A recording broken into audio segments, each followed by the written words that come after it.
हुजूर अलैहिस्सलाम ने मजमा सहाबा पे नजर डाली, फरमाया कि बताओ भाई वो कौन सा दरख्त है जिसकी मिसाल मोमिन की तरह है। वो ऐसा दरख्त है जिसके पत्ते ही नहीं झड़ते। हजरत अब्दुल्लाह इब्न उमर रदी अल्लाह तआला अन्हु फरमाते मुझे जवाब आता था कि वो खजूर का दरख्त है। कहता पीछे हटें आप, मैं बताता हूँ आपको इसका जवाब क्या। हजरत अब्दुल्लाह इब्न उमर कहते मुझे पता था कि वो खजूर का दरख्त है, लेकिन मेरे वालिद बैठे थे, अबू बकर सिद्दीक बैठे थे, मौला अली बैठे थे, सहाबा बैठे थे। आप फरमाते हर एक मुझसे बड़ा था, तो मुझे मेरे अदब ने इजाजत नहीं दी कि मैं जवाब दूं।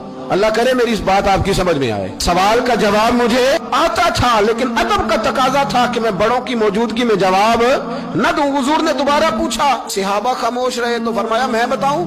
या रसूलल्लाह बताइए। तो महबूब फरमाने लगे वो खजूर का दरख्त है।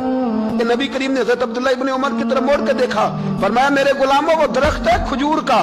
अब्दुल्ला को जवाब आता था, इसे पता था कि वो खजूर का दरख्त है, लेकिन तुम्हारे अदब की वजह से ये खामोश रहा। मेरे रसूल करीम अलैहिस्सलाम के गुलाम जिनके इल्म पर मेरे नबी को इतना एतमाद है कि हुजूर ने फरमाया मैं इल्म का शहर हूँ और अली उसका दरवाजा है। और जनाब उमर फारूक जैसे लोग कहा करते थे कि अगर अली हमारे दरमियान मौजूद ना होते तो हम तो हलाक हो जाते। इनके मशवरे, इनकी बातें हमें महफूज रखती हैं। हजरत अली फरमाते मैंने नबी पाक से एक सवाल पूछना था। ऐसा तो नहीं ना कि उन्हें बातें नहीं आती थी, उनके तो इल्म का ये हाल है कि हुजूर ने फरमाया मैं अगर शहर हूं तो अली उसका दरवाजा है। तो फरमाते हैं कि मैंने नबी पाक से सवाल पूछना था। सवाल 14 दिन मैंने इंतजार किया।